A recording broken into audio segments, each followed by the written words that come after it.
pengertiannya adalah yang pertama harus tawasul. Artinya tawasul adalah memohon kepada Allah melalui pelantara. Itu dinamakan tawasul.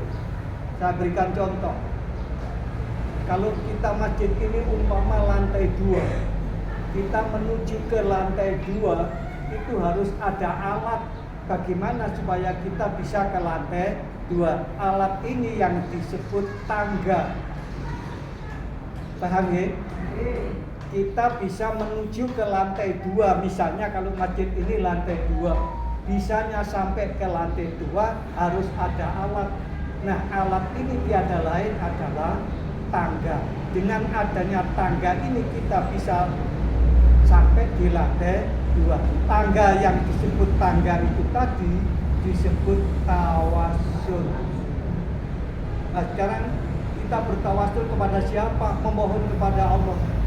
Hakikatnya langsung kepada Allah, tapi syariatnya kita harus mempunyai alat untuk menuju ke sampai Allah. Yang pertama tawasul kita kepada Rasulullah, karena Rasulullah adalah salah satunya kekasih Allah yang paling dekat.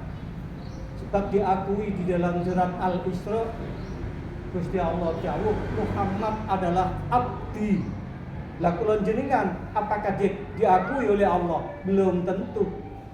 Tapi kanjeng Nabi sudah diakui oleh Allah, Muhammad adalah abdi. Abdi itu kaulaku.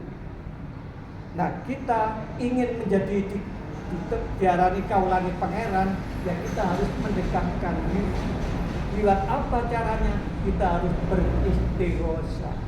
Di dalam surat An-Nahl Allah menjelaskan istastaghisuna rabbakum fastajaba lakum anni mumiddukum bi alfin minal malaikati murdifin. Yang artinya secara singkat, kalau kamu memohon kepadaku, istastaghisuna rabbahum, dengan membaca istighosa kepada Allah, fastajaba lakum, akan aku sebadani permintaanmu.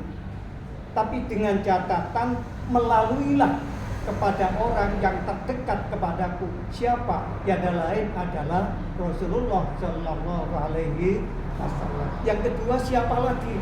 Para wali Allah. Syekh Abdul Qadir Al-Jailani radhiyallahu anhu. Yang kedua orang-orang alim ulama yang terdekat dan yang diakui oleh Allah, kerasulannya, kenabiannya, kewaliannya.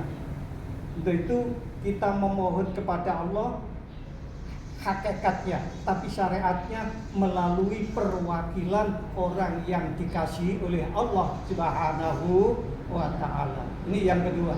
Yang ketiga, kalau kita sudah memohon istastaghitsuna rabbahum bi'alfin fastajaba lakum, Allah akan mengijabah dengan apa yang menjadi permohonan kita. Anni mumiddukum bi'alfin, Allah akan juga menyertakan siapa? Malaikat Allah disuruh turun di sini 1000 malaikat. Jadi kita kalau istighosa harus yang khusyuk. Malaikat akan turun di tempat ini sebanyak alfin 1000 malaikat.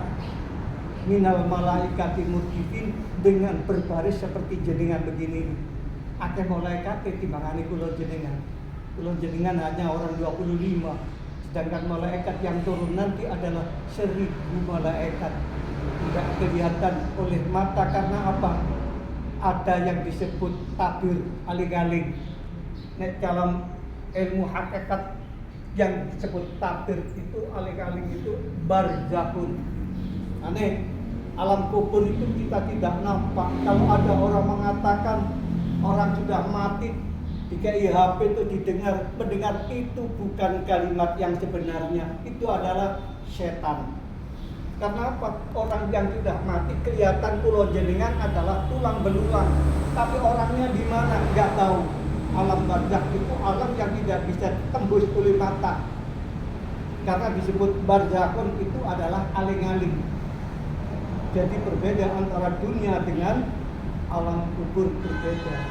Itu jenengan tidak bisa dilihat atau melihat malaikat karena ada takdir yang takdir itu kita tidak bisa melihat. Andaikan pulau jenengan bisa melihat, nanti kalau sudah di alam kubur bisa melihat hanya dua yang kita lihat, mungkar dan nakir, itu yang bisa kita lihat. Tapi naudzubillah, mudah-mudahan jenengan nanti kalau dipanggil oleh Allah Subhanahu wa taala dengan membawa amal yang diridhoi Allah, pasti pulau jenengan akan melihat malaikat itu dengan tampakkan sesuai dengan amal pulau jenengan. Amal pulau jenengan diterima oleh Allah baik, maka malaikatnya berwujud yang baik. Tapi kalau amal pulau jenengan sing elek, yang baik nggak ada, maka malaikat pun menyerupai dengan amalan pulau jenengan sing elek. Mudah-mudahan kita dipanggil oleh Allah nanti dengan husnul khotimah. Allahumma amin. Maka Bapak Ibu yang dapat saya sampaikan, ayo setelah sholat duha 2 rakaat langsung kita beristighosa, tawassul kepada Rasulullah Muhammad SAW sebagai perantara kita untuk memohon kepada Allah. Dan sakit ditahan, ayo mulai Allah.